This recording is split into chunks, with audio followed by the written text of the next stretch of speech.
Ouais, tu vois, regarde. Attends. Bouteille d'eau 2 là-bas, si tu veux aller voir. Bouteille d'oxygène, on va voir, regarde.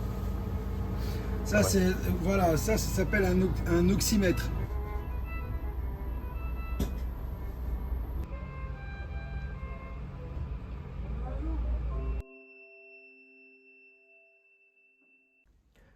Bonjour et bienvenue dans cette série de vidéos qui vont suivre. Aujourd'hui, on se retrouve pour un petit reportage documentaire qui est d'ailleurs la première sur cette page de Conscience 2.69. Aujourd'hui, on va découvrir les métiers. Pour cette première vidéo, nous allons accompagner deux ambulanciers et vivre leur journée. Ouais, tu vois, regarde. Attends. Là, on a des compresses, du désinfectant, d'accord? Tout ce qui est nécessaire quand on prend la personne en charge.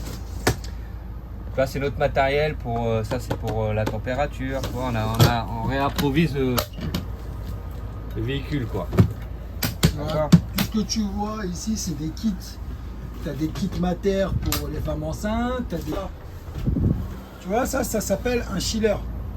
Ça, c'est une machine qui prend des valeurs. Tu es à peu près serein quand tu l'as avec toi, cette machine. Elle est précise. La plupart des ambulanciers, ils l'ont pas, ça. C'est rare. C'est très rare. Tu vois, moi, je suis à 99, donc moi, je suis parfait. D'accord?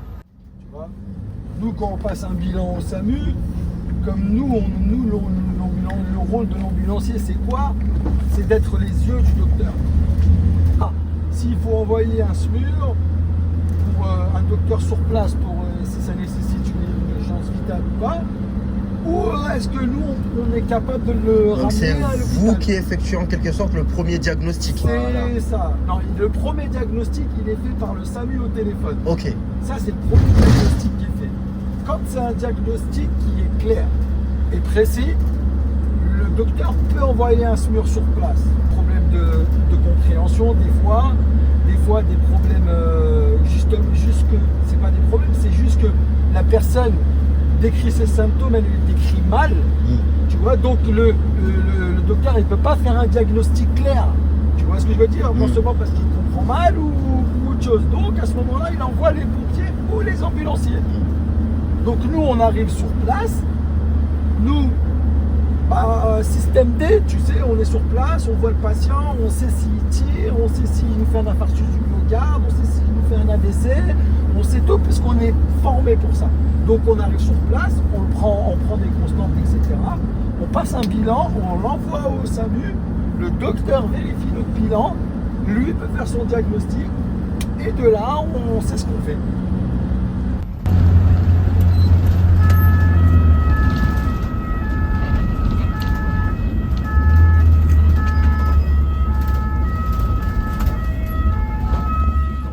À ce moment précis, ce que moi je me dis, c'est nous allons faire notre première intervention.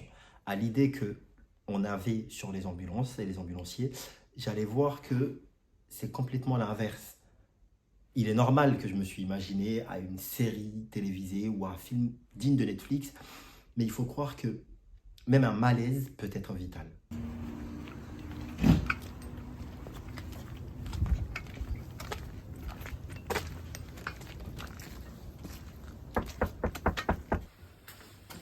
Assis-toi. Ça sent le gaz, ah bon? Oui, non. Là, c'est pas ouvert. Oméprazole. Le métrazole, je crois, D'accord. c'est ça. D'accord.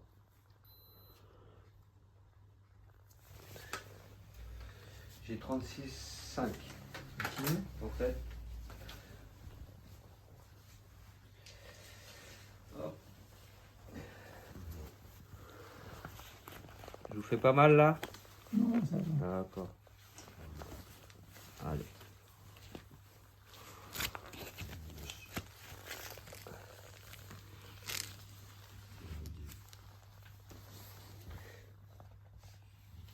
J'ai un BPM à 74. Ok.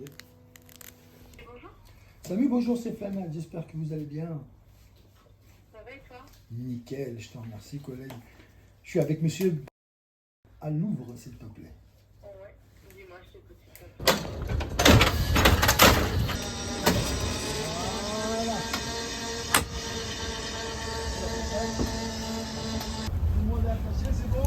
C'est bon.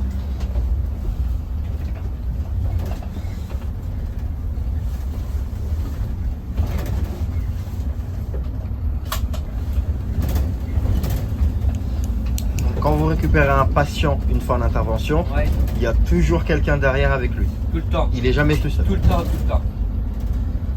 Jamais 5 heures. Obligatoire. Faut le garder en surveillance.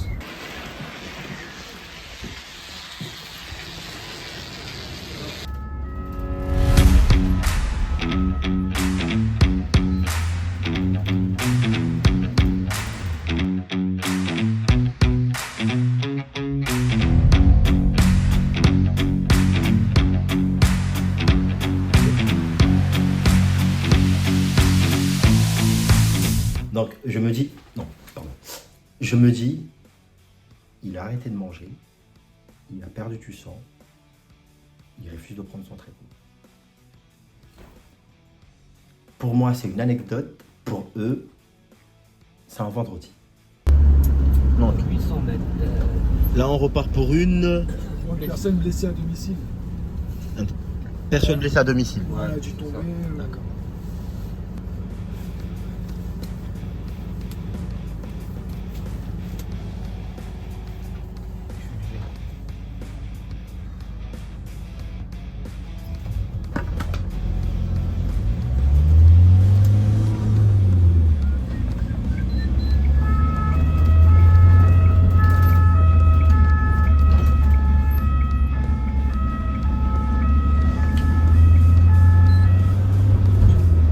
Circonstances pareilles.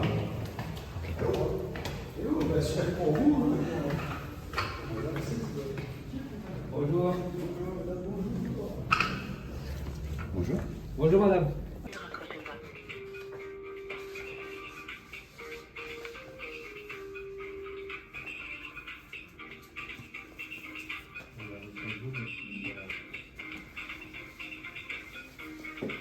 J'ai 1,71.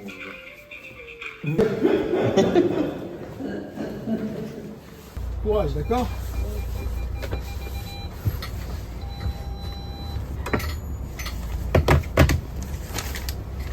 Alors, 14h51. Dites-vous que, à ce moment précis, je me suis dit, en fait, non. Pour être ambulancier, il ne suffit pas juste d'avoir le permis. Il y a des études à faire, oui. Non, il est logique, en fait, de comprendre. Oui, certes, être ambulancier ne demande pas forcément un bac plus 5. Mais être ambulancier demande de la vigilance, de la concentration, de la réaction et surtout, de la confiance en soi. Bien. On va dans un centre de formation pour ambulancier. Après, s'il veut devenir ambulancier auxiliaire ou il veut devenir ambulancier DEA, c'est deux choses différentes. L'ambulancier auxiliaire, il va durer 2 à 3 mois. L'ambulancier DEA, c'est plus complet. Et ce que je recommande, c'est de passer directement ambulancier DEA. Parce qu'en passant directement ambulancier DEA, tu as acquis déjà le diplôme d'auxiliaire. D'accord. Donc, c'est pas compliqué. On va dans un centre de formation, on récupère un dossier. Ce dossier-là, si on peut le financer soi-même, eh ben qu'on le finance. Si on ne peut pas le financer, on va chez Pôle emploi ou France Travail. C'est devenu maintenant France Travail. On va là-bas avec son projet et eux, ils vont faire en sorte de financer votre projet. Ou alors s'il a du CPF, il peut le financer avec. Il y a plus, ou il peut faire aussi une demande à une boîte d'ambulance en utilisant l'OPCO. Oui, alors là, on a besoin de 3 ans de permis consécutifs avant de pouvoir passer ambulancier. D'accord. C'est un peu normal. Bien sûr. Cette réforme, c'est voilà, on va pas mettre quelqu'un derrière un volant qui sait conduire. 12 heures approximativement sur la route. Sur le véhicule, exactement. On passe. Donc, on espère vraiment que vous avez pu avoir un très bon visionnage sur ce petit reportage. Le métier, en tout cas, nous a été très très bien présenté. D'ailleurs, merci à Giovanni et à Kamel qui nous a accompagnés dans leur journée de travail. Merci à Christian qui nous a ouvert la possibilité de pouvoir accompagner les ambulances Montmagny, qui est d'ailleurs la filiale également des Flanades, etc. On espère vraiment revenir vers vous pour une nouvelle découverte dans un autre service, dans un autre milieu peut-être, que ce soit dans le médical ou non, à vous montrer la réalité de leurs travaux. On se retrouve très vite. C'était Riyad Mohamed Taoufiki et à la prochaine.